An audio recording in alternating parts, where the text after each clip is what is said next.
Deep in the heart of the Welsh valleys, a young man had a deceptively young and unfathomably handsome man had decided that it was his destiny to become the greatest dog agility handler the world had ever seen. So he set about learning his craft. His front crosses were crisper than a dry December morning in the Brecon Mountains. His ketchkas were slicker than a boiled pigeon in a rubber tube sock. The intensity, accuracy and speed and natural flamboyance he brought far surpassed anything the sport had ever seen and would ever likely see again. The time was approaching where he would be ready to shine on the world stage and begin his legacy. But he realised, to win any battle you must first know your enemy. Welcome along everyone, and for all of the regular listeners of The Wrong End of the Tunnel, today's is a little bit different and it will be moving forward. Now don't worry, Dave will always be here and we will always carry on with The Wrong End of the Tunnel as you know it. But we'll also add some different kinds of episodes. Think of it as a spin-off episode, if you will. These will be Know Your Enemy podcasts, and in them I will be speaking to fellow agility competitors, judges and well-known trainers in our world. And essentially they will just run alongside our normal podcasts. The idea being we can create more consistent content for you. So as always, I'd love to hear your thoughts on it, and if there is anyone who you think would be good to speak to, let me know. Today's podcast is sponsored by QMe Agility Training. It's an online training platform for everyone who competes in dog agility. It is run by the one and only Dave Munnins, and it has modules on literally everything you could ever need to be a successful agility partnership. All in one place, all on one platform. So if you think you need help with anything, take a look at the website and I'm sure Dave will be able to help you get it sorted. If you have any questions, feel free to reach out to either myself or to Dave directly. That's all for us now. Let's get into the podcast. Okay, hello everybody, and today we have Dan Shaw. So say hello, Dan. Hello, guys. And obviously we know your name is Dan Shaw now because I introduced you so spectacularly, but who are you today? Who am I? Are we talking agility here, or are we talking just in life? Well, I think in life, who do you see yourself as today? Well, I see myself as a fastly greying and aging 32-year-old man. Welcome to the club. Who competes in agility, could be competing, I think, for something like 15 years. I live with 13 dogs. I live with Dave Munnings, which is probably the reason I'm so grey. I'm a little social person. I love to spend time with my friends, and then that is my life. The rest of it I do as little as possible and relax. Cool. And you kind of mentioned it then and kind of touched on it, like obviously you're living with Dave, but how long have you been doing agility, and then how did you get into it? Now, for the people who don't know, I obviously know Dan quite well and I know these answers, but Dan, think of it as you're telling someone who doesn't. That's the first time I've met you. Okay, so my first dog, Hattie, was a golden retriever. So I got her in the year 2000. So she would now be 23. So yeah, I had a dog for 23 years, and I'd begged and begged and begged and begged to have a dog. And neither of my parents are at all doggy. In fact, my mum is petrified of dogs. So the agreement was, after years of begging, that if we had a dog, I had to do everything with her. And I think I was maybe 9 or 8 or 9 or 10, something like that. And literally from the day she arrived, I did everything with her. I walked her twice a day, fed her, took her to training classes. Like as an 8 or 9-year-old, they would just drop me off at training and not even come in and watch. She'd be like, right, do your thing. And I was obsessed. And I was really, really lucky that my mum, one of my mum's really best friends, competed in competitive obedience, and she kind of took me under her wing and molded me into a dog trainer. So I was really, really lucky. And it kind of just happened that everywhere I went in my life, I kind of found these people that took me under their wing and embraced me and adopted me, which was really great. So I met Kamal as one of my first dog trainers that I met. Oh, that's cool. With his someone called Leslie Young that still competes in agility is how I got into agility. And then once I'd been doing agility for maybe like a year, and a few judges told me that Hattie was fat, which broke my heart because she was my best. Those curves were all part of her beauty. I decided time to get a new dog, but I was actually like 17 or 18. I was doing A-levels when I got Cody, and again it was just a series of events that happened. I was on a dog training course. I bumped into his breeder, who had this really stunning red tri-border collie who happened to be in pup. She was mated to a really talented agility dog. And yeah, she was brave enough to give a 17-year-old boy a border collie. And yeah, I have a lot to thank her for. So I had Cody as a result. So you got into the dog training side of it before the agility then, really? So that's kind of more your background then. Were you in obedience, or was it just kind of touching on it? I assistant instructing at a pet dog training club. So there'd be instructors that were teaching, and I'd almost be like the classroom assistant and sit with the naughty ones and help them out a little bit. And then kind of got more and more into that. I was never really doing competitive obedience, maybe a few lessons, but my focus and control isn't good enough for that. But I knew I wanted to do something with dogs. Like I always say that I'm a dog lover before an agility lover. So I would, if I wasn't doing agility, I would be doing something with dogs. And when I'm old, I'm going to have Boston Terriers and pot around doing show ring stuff. So yeah, I'm if you were going back to that point then when you were starting again, because obviously, like you said, you got into dogs, then you got into the training side of things, then you got into agility. So let's take it back to the point when you were getting into your agility. Yeah. What do you wish you could kind of go back and tell yourself that now you know that you wish you knew at the start? So I think probably, as with most people's first dogs, my lessons were all in consistency. So for a first agility dog, Cody was I think incredibly fast, but incredibly pushy as a result of me being inconsistent. So I'd be like, oh, someone's watching over there, so who cares about this start line? And then I literally worked on start lines until his last any size run when he was like 11 years old.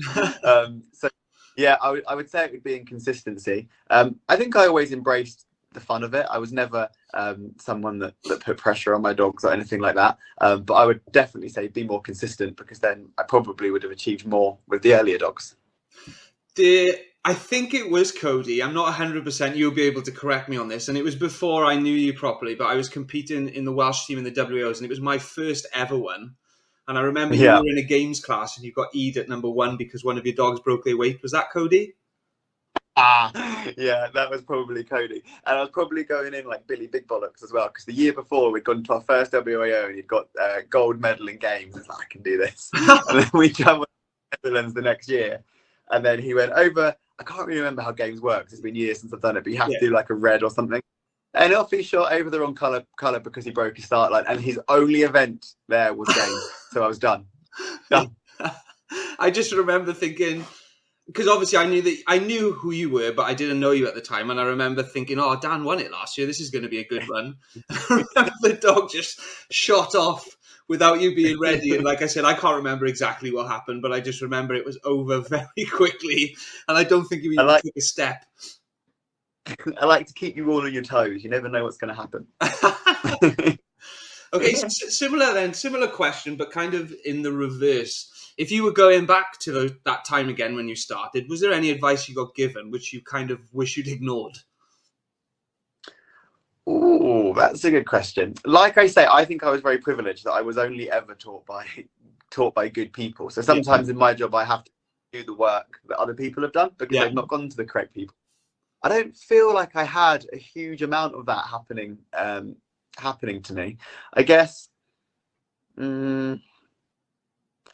this is probably, I can't think of anything that I would really change. So I also believe everything happens for a reason. Like all of my bad lessons were so important now in helping me help other people, but they're just not coming to me straight away. No, I understand. And like, there might not even be something, there might be some, like you said, there might be stuff that you think, oh, that wasn't great advice, but it wasn't terrible. And like you said, you've learned from it.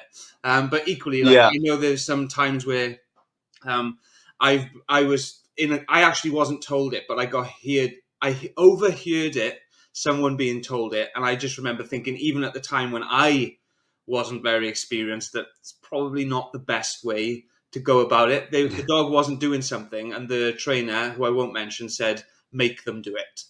And I just remember thinking, that's not really how it works, is it? You can't make a dog do it.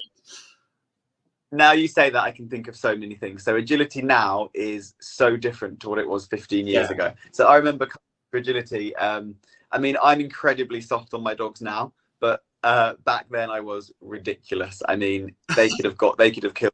I'd go, oh, let's click and treat you. This is amazing. So So I came into the sport and I was like, oh my God, like this was in the era when even on the start line, people were yanking their dog's hair and putting them back. And I remember being quite vocal about my thoughts about it. I was like, why don't people just reward their dog for staying? Everything will be so much easier. I'm not saying I changed it, but I think agility, dog training changed a lot of the time. So yes, I would say I'm pleased I didn't follow suit of maybe those that were physically correcting their dogs. Yeah, I mean, like I'm laughing, obviously not because it's funny of the thought of it, but it's not because it's funny that they did it, but it's funny of the thought of it now because it's changed quite a lot, isn't it? Yeah, now I think you would murdered on social media for doing things that happened back then. Oh my God, yeah, you'd get absolutely hammered. Wouldn't be worth it.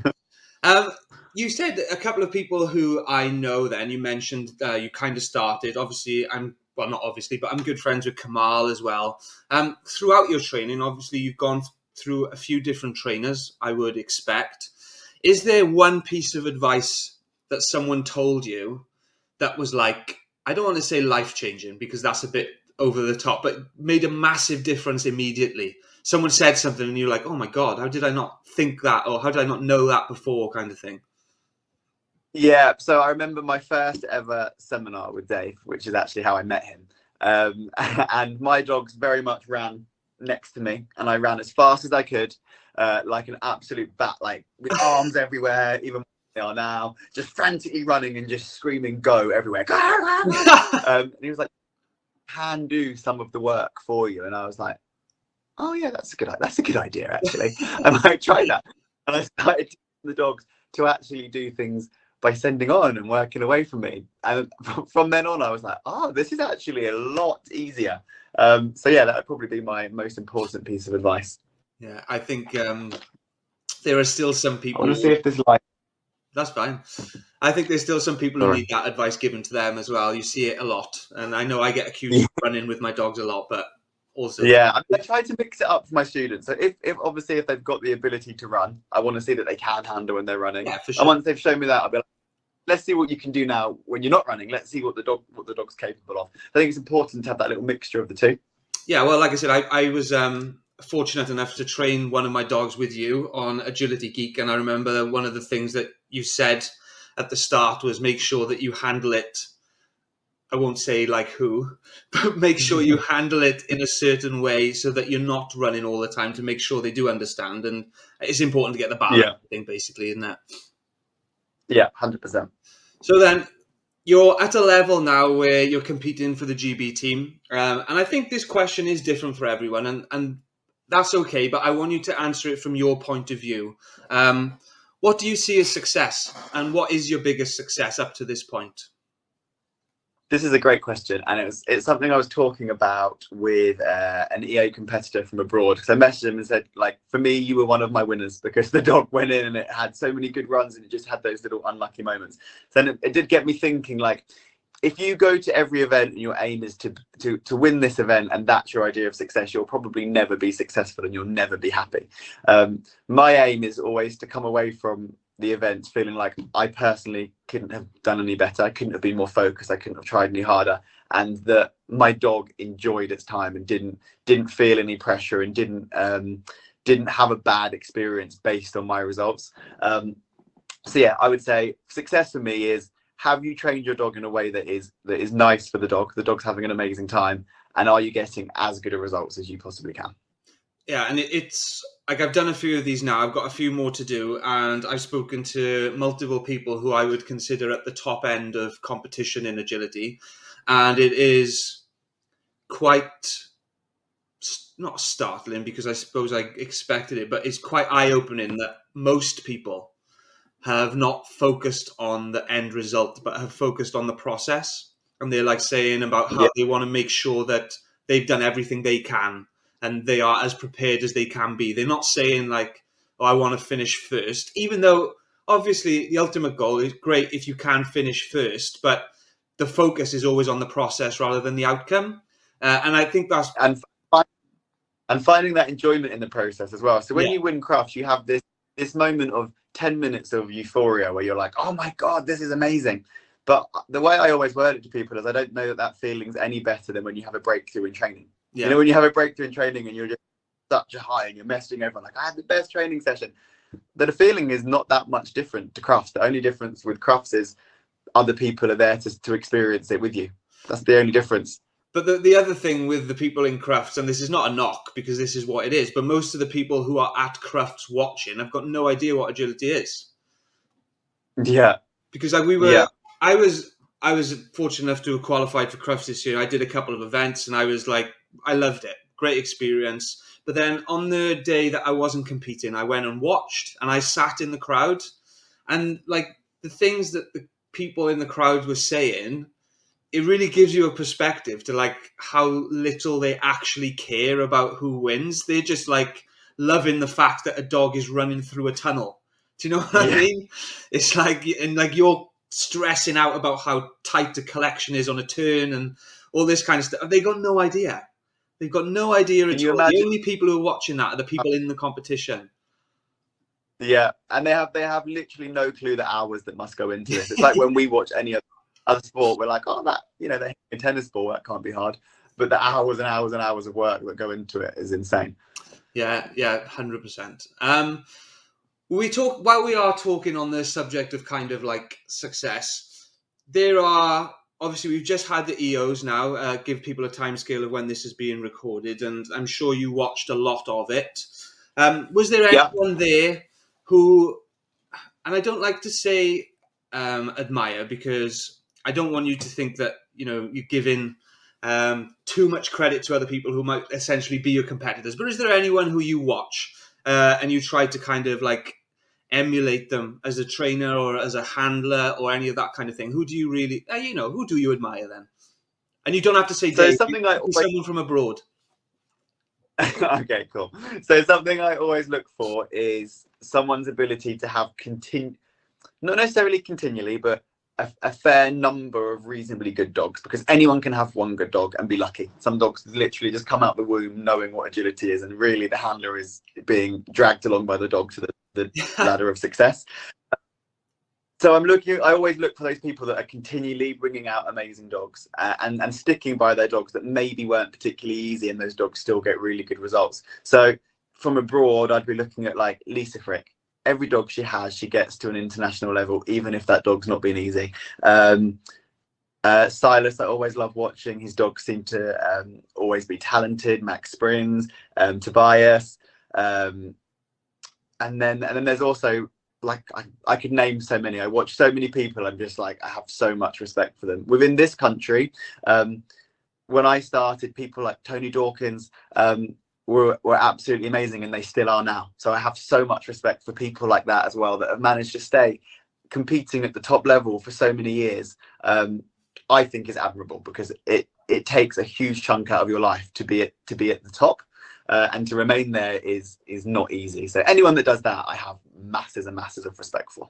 And when we're talking then about partnerships, where do you think the biggest portion of, so if you're talking about any partnership, where do you think is the most important? Is it the most importance in that partnership when it comes to success? Is it down to the training? Is it down to the breeding? Is it down to the handler? What do you think? I think it's down to so many aspects, and it also depends on each person's particular skill. So I always say that I think my dogs end up being good because I feel like I'm good at forming an amazing relationship with them. So I invest so much time in creating the relationship, whereas I have loads of friends that invest less time in the relationship side but more in the skill training side, for example, and then that's why their dogs are so good. So for me, it comes down to knowing the dog so well, but we also can't overlook the parts of the genetic parts, like how do they move is obviously incredibly important. But yes, for me, it's the relationship stage.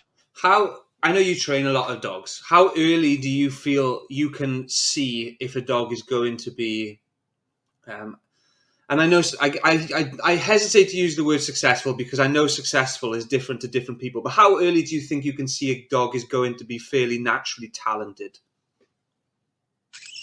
So in terms of easiness to be around and train and everything, literally from the day I get them home. So from the day I got Geek and Nerd home, I was very much like, these dogs are going to be pretty straightforward. There's very few quirks in them. They want to spend time with me. They want to interact. They quite enjoy learning, which would be really different to, let's say, bringing Ditto home, who even at 3 or 4 years old, I was questioning whether or not anything really would ever happen as a result of it. So I think incredibly early. In terms of that skill of how they move around a course and what happens on a course, normally by the time the dogs are jumping medium, you start to get an idea of how the body moves, and then you're like, oh, okay, this dog's going to be really cool. But then some dogs completely shock me. Like I've trained some dogs that as puppies I think, okay, this is not the most exciting. It's going to be fine, but I don't think it's going to be amazing.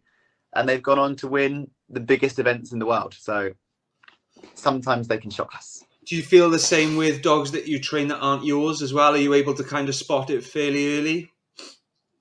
Yeah, I think so. And I think the key thing is that you're studying them the whole time. So you're like, what do I need to know about this dog to adjust in its training? So in my current foundation group, everyone is still doing different exercises, because some of them I'm like, okay, we still need to be working on getting the dogs loving agility, convincing them that agility is amazing. And if we do hard things, that's not necessarily going to happen. Whereas with some of them, I'm like, okay, this dog thinks agility is amazing. Let's start to make things a little bit. Yeah, that's good. So you're basically changing your approach for the dog rather than following a strict order. Yeah, I mean, I wish they were all the same in the foundation group, because it'd make the teaching a lot easier, but that's never once been the same. No, I agree. Agility then has changed quite a lot, even in the time that I have been involved, and obviously you've been involved a lot longer. Where do you see agility going, and where would you like to see it going? I don't see huge changes within the organisation that we run under, just because things take so long. I think we're seeing a bit of a split at the moment. We have those that embrace change and want, for want of a better word, better, and then we have those that are fearful of change because maybe they're already finding things hard, and the fear of things getting a little bit more difficult for them is impossible because they don't want to put the work in. So I think we are very much divided. But I think at top level agility, I've been a little bit out of sort of champ level this year, just while Boffin's been nursing some injuries. Not injuries. But from the champs that I've been watching, I think it looks incredibly different to 4 or 5 years ago. I think our top level agility is actually looking really, really good. We have probably some of the best dogs we've ever had. And that is as a result of our judges, hopefully at the top level, setting better courses.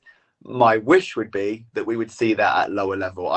I personally don't think I've ever had such a tough time bringing out a young dog. He's probably the most powerful young dog I've ever had. I think he's the most physically talented young dog I've ever had.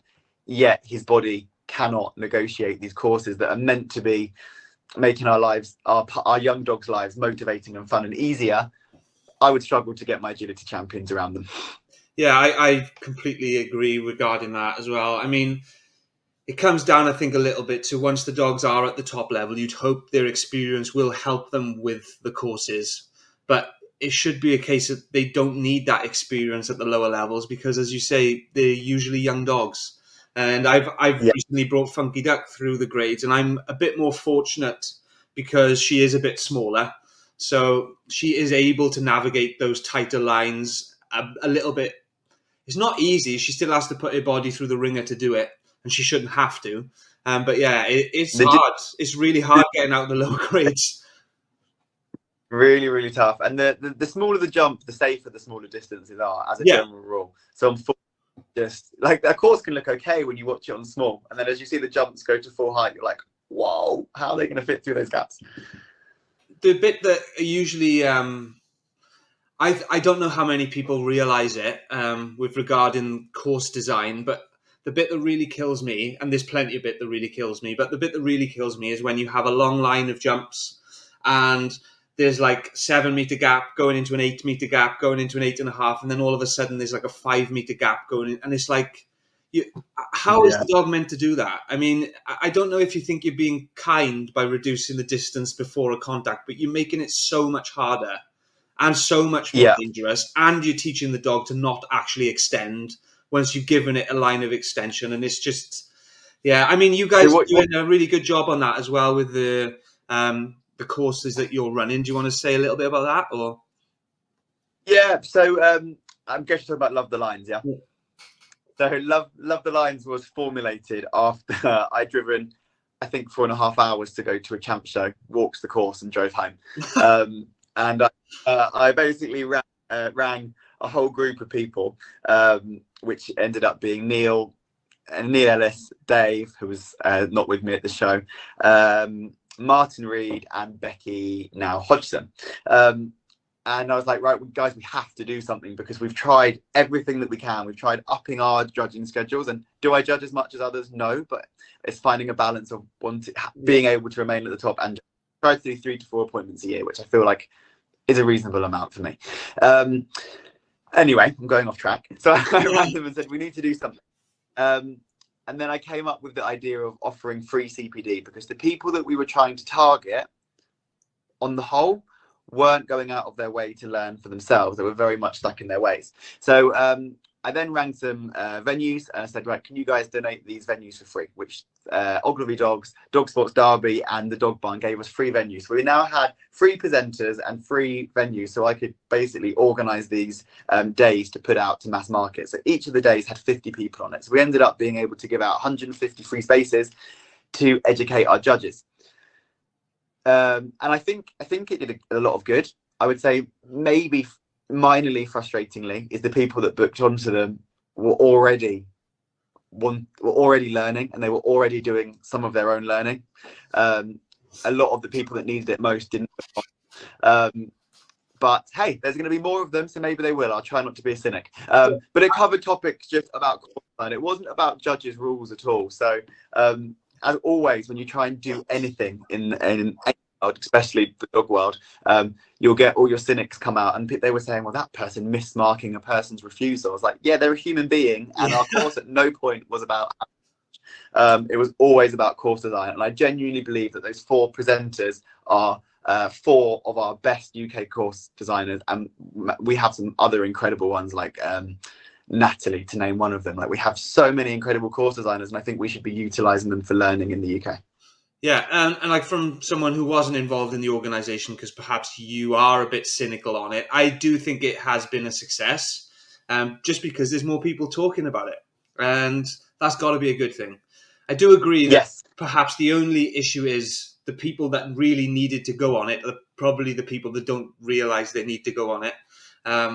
But equally, the way to make a change is to start doing something, and fair play to you. You, like I said, you sorted it, and things are being done, and things are continuing to be done. So that's got to be a positive, isn't it? Definitely a positive. So who are your favourite judges then, course design-wise? Like, we're not talking about judging and just talking about course design. And if you don't want to go into British ones so that you don't leave anyone out, you can just talk international if you want. I don't mind going into British ones. So I'm really excited. At Welsh KC, we have Martin judging. So I'm like excited to go to a champ knowing that there's going to be, not only is it going to be safe, because we do have a lot of judges at the top level that set safe courses, but they're not always exciting. So I know I'm going to go there. I'm probably going to get eat, but I'm going to have a great time trying to fight for those clear rounds. So he's one. You're also going to have to help with names because I've got some sort of brain issue, but Natalie Webb. Natalie Webb, yeah. Hers, I think, are really clever. And I also have so much admiration for her because, as far as I'm aware, she doesn't currently run a dog, I think. I don't think she does at the moment, no. But that must be so hard, or a real skill to understand lines that much and keep up with current trends. But you're not running a dog and you're still setting the best courses that we're having in the country. We also have some incredible young judges coming up.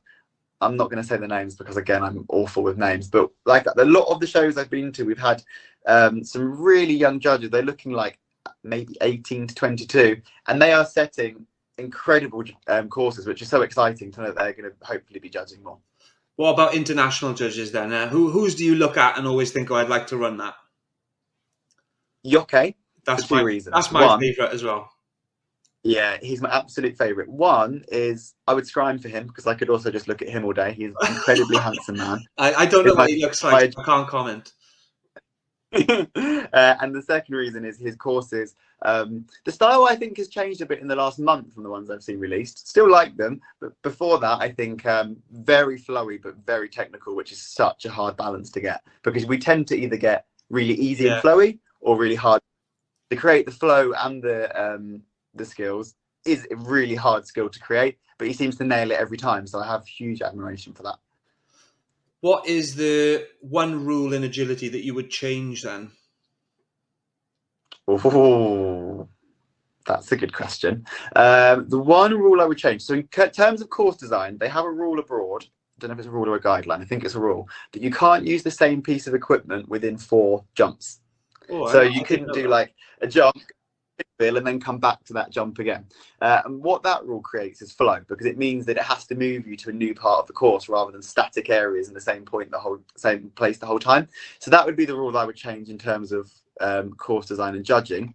The other one I would change is distances.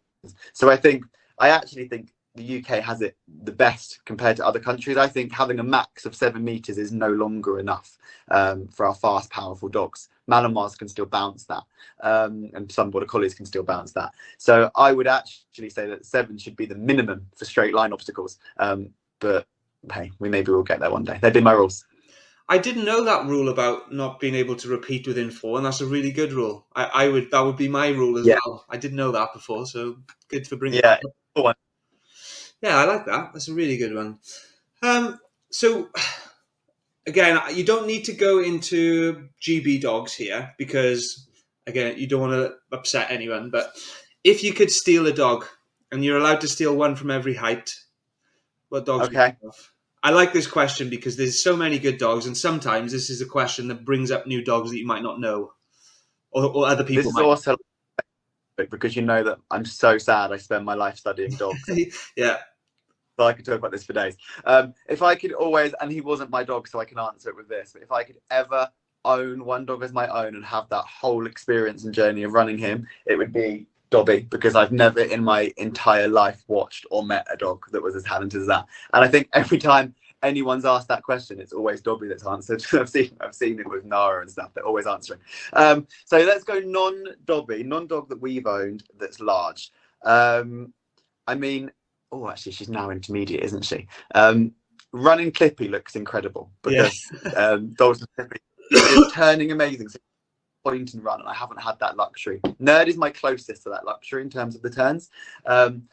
So that looks really fun, and I'm going to pick him as our intermediate dog because also first dog to win a intermediate international event. That's pretty special, and I think it goes down in history. She's going to be that. Small. So I was really fortunate to try out this year with Jane's River, who you will know from the Agility Geek videos.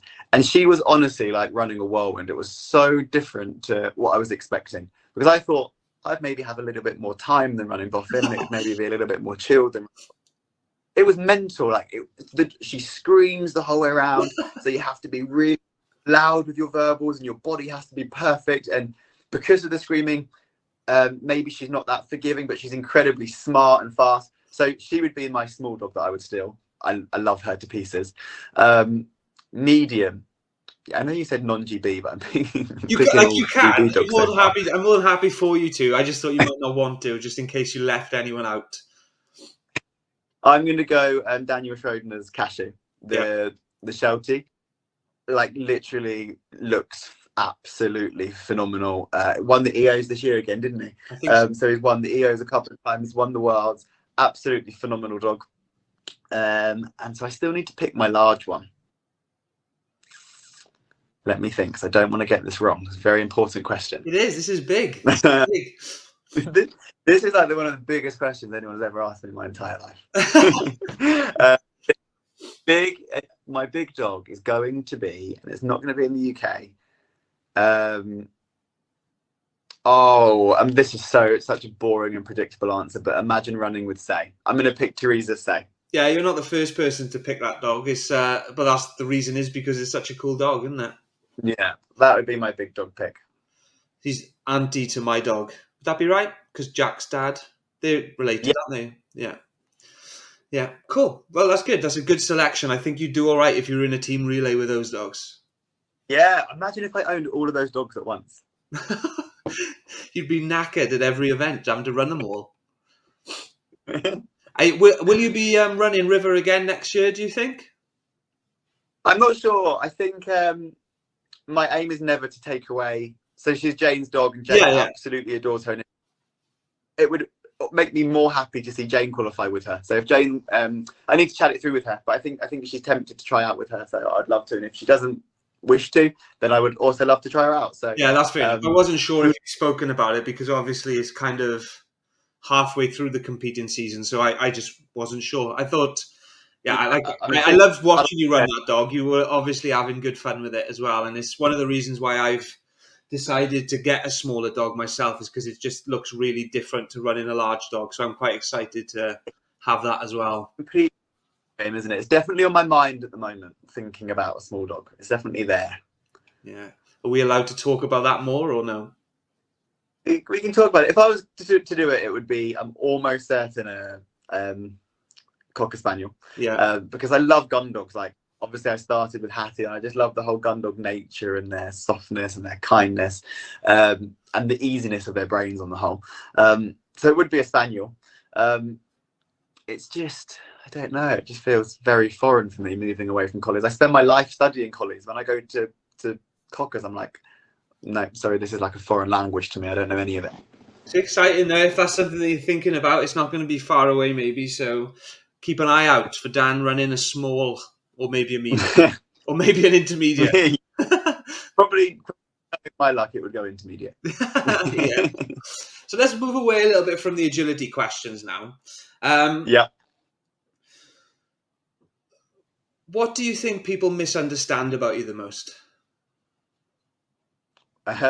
So I think I am incredibly passionate about dog welfare, and I'm not afraid to voice it. I think sadly we live in a bit of a world now where people are so scared to say what they think in the fear of upsetting people. I don't wish to upset people. It's not my aim, but I'll always be the voice of the dog. And if that can be misinterpreted. So yeah, I would like to hope that people would understand that my frustrations are always because I care about dogs, and it's not because I'm a dick, hopefully. Yeah, no, I do understand what you're saying. I mean, you've had some occasions this year where people have misinterpreted your intentions, shall we say, and it's been quite frustrating. I haven't been there when it's happened, but like, it's frustrating to hear it. I mean, I can't imagine what it was like at the time as well. So yeah, I think that's a good answer for that. What are you most proud of? It doesn't have to be agility. I mean, it can be as well. But I think my most proud moment is agility, and it will always be. I think it will always be Ditto's ticket win, because it was just like no. It's a shame. I don't want to say that everyone's journey needs like a rosette or a trophy to say that you've achieved it, but it was just like, oh my god, I just think it doing agility with Ditto created the most incredible bond that I've ever had with any other dog. Like, I love this dog with my entire heart, because she was a nightmare, an absolute nightmare. She was, bless her heart, but by sticking with it, it would have been so easy to quit. Like, she was the biggest lesson for me, and like, never ever quit. And if I can not quit with her, I can't imagine, touch wood, anything could be any harder. Please, God, don't send that as a challenge. Yeah, you've already proved yourself. You don't need to do it again. Proved it now, okay? What are you most afraid of then? Oh, that's a good question. What am I the most afraid of? Mice and rats. Oh my god, this is a true story. So Dave was away for 2 weeks of the day, and I was like, I'm going to be really good and cut the grass. So I went into the shed to get the lawnmower, and this mouse charged at me at full speed. So I ran out screaming, and I'm like full on shaking for half an hour. I'm like, I'm not going to let this mouse beat me, but I can't go in the shed. So I had to phone Dave's mum to get her to come and get the lawnmower out, and I now keep the lawnmower in. Yeah, I remember you telling me a story about the mouse that was in your van before as well. Oh my god. Oh my god, that was the most awful thing in my life ever happened in my life. You had to burn that van down, didn't you? Yeah, honestly, I considered selling the van because there was a marathon. Uh, what up to this point then? There's lots of different ways to take failure, but if you're in a sport, ultimately Yep. you're going to fail more times than you win because that's just the way sport is, isn't it? What do you think is your biggest failure to this point, and then what did you learn from it? So the toughest point in my agility career, I would say it was maybe Geek's third EOs, and Geek is the most easy dog I've ever had. So we went to our first EOs when he was reasonably young, and how many runs do you get? 2, 4, 6 runs, including the finals, is it? If you make the finals, yeah. And he was clear in all 6 runs in his first EOs. So we went to our next EOs, and it was a pretty similar thing. And then we went to our next EOs, and we were on we were on the main world team there, and I was on there with people that are like with massive names now still, and when I started, like I was on a team with Tasha and Greg, who I've looked up to as people at the top for years and years. So you put a little bit of pressure on yourself in those moments, don't you? We went into the first run, Eid. I was like, oh my god, don't worry, you can still go back for the second run. These are the team runs. Went into the second run, Eid. Like 3 times, and Geek never ever got Eid. Like we would maybe have one fault sometimes, but he would so rarely get Eid, and the event just continued like that. I mean, thank God we went into the team final and delivered them a clear, and we got a medal. So thank God my team carried me to the final. But it was like the most mental pressure I've ever put myself under to not let these people down, and I was letting them down. I hated that. And I think this comes down to competition as well, isn't it? I mean, obviously, it's really easy to say what you should do and forget about it and move on and don't let it. But that's really not the way that it is, especially like you say, when you're putting extra pressure on because the people who you perceive as being on your team are held in the highest esteem. You don't want to let them down, so it adds to the pressure. And I can definitely imagine that would have been hard to pull yourself together for the final. But fair play, you got yourself a medal in the end. We got ourselves a medal. Okay, and what makes you mad, or what really annoys you the most? Unethical dog people and the people that support them. Okay, very on topic. As something has come up this week over this, isn't it? We won't go into it, but no. Yeah, okay, that's a fair answer. Fair answer.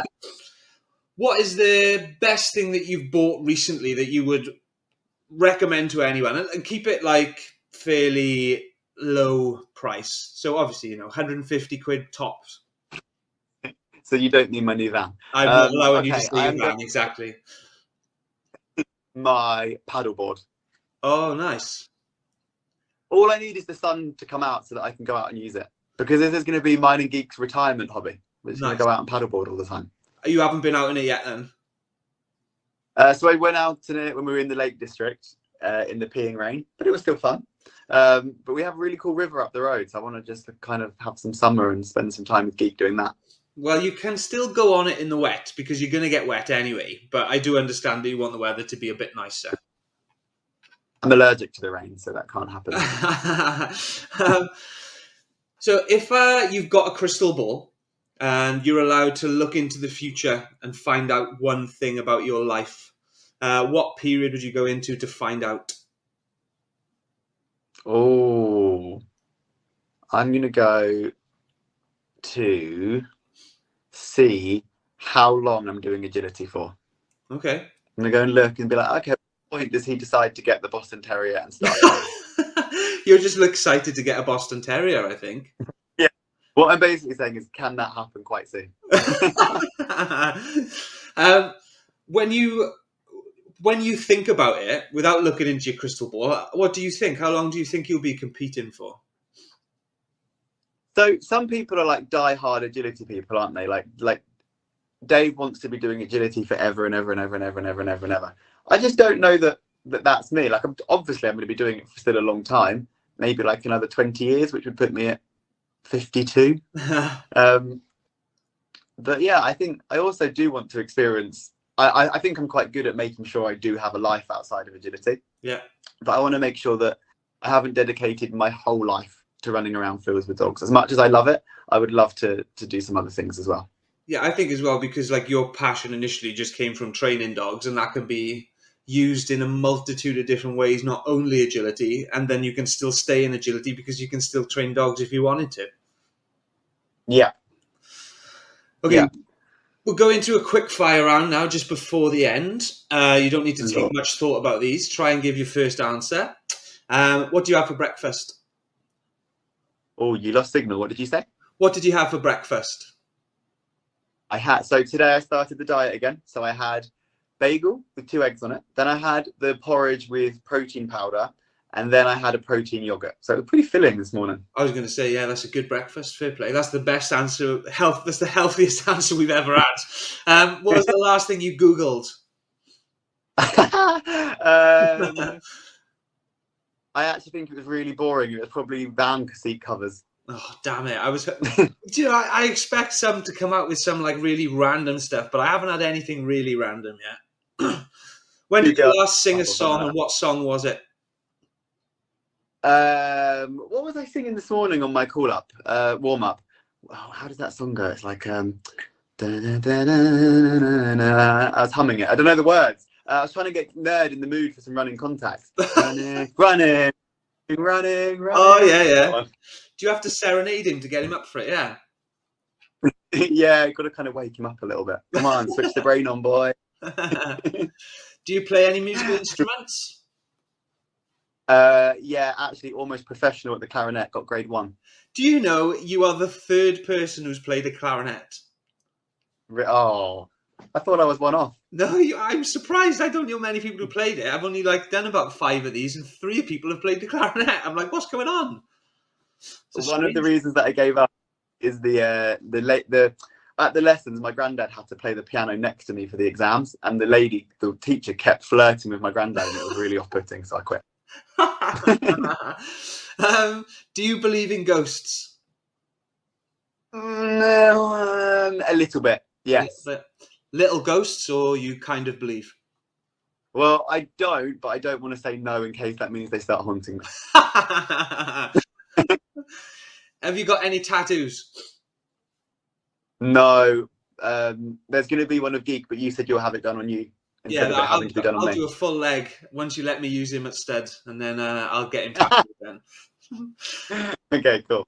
What superpower would you have? Invisibility. Nice, that's a good one. I've heard some good ones. That's a good one. That just proves what a dirty bastard you are, basically. Okay then, so this is the last question, and it's the one I always give last to everyone. I mix up all the other ones, but you said your superpower. I've got a superpower, and my superpower is I can give you the ability to have a conversation with each of your dogs for 10 to 20 seconds. And they understand entirely what you're saying in that time. So what would you tell them? What would I tell them? Okay, so I'd say to Geek, you are the cutest, loveliest thing I've ever seen in my life. I love you so much.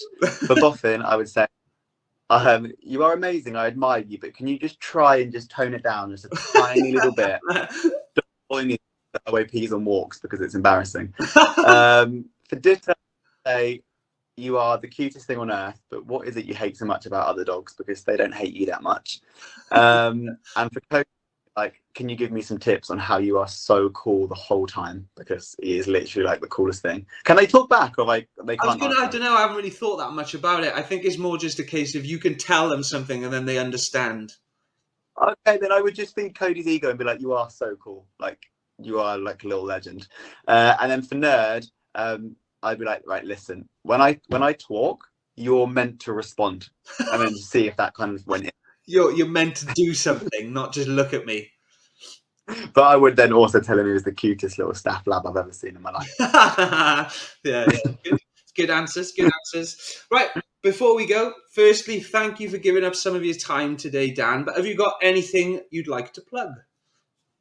So I guess I should probably plug Agility Geek. So Agility Geek is my website where it's completely aimed at foundation training. So it takes you from 8 weeks all the way to your first start line, and now a little bit more as well. So we have something like 300 and something videos on there, completely aimed at foundation. We have a private Facebook group that you can join where we do live. You can ask questions, you can post videos, and those that have been through the program from the beginning are making amazing results. As an example, Kurt with Funky.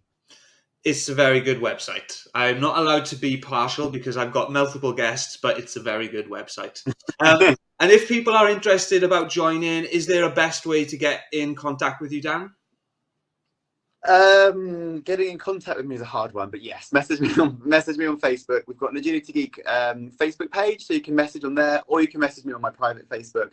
And when I'm not teaching, which is very rarely, I will try to get back to you as quickly as I possibly can. But it's easy enough to just sign up off their own back kind of thing. They don't need to get in touch with you. So easy to sign up. Take you 30 seconds, and then once you have signed up, drop me a message. Then I add you to the members page, and it can all be done in the space of a day. Perfect. Okay, so yeah, thank you so much again for giving us some of your time today. And all that's left is to say goodbye. So goodbye, everyone. Goodbye, everyone. Thank you so much for tuning in and listening. And if you enjoyed it and you think you know someone else who might, if you could pass along the information to them, share it, tell your friends and all that other good stuff. It will really, really help. Thanks again for stopping in, and we will see you in the next one. Bye.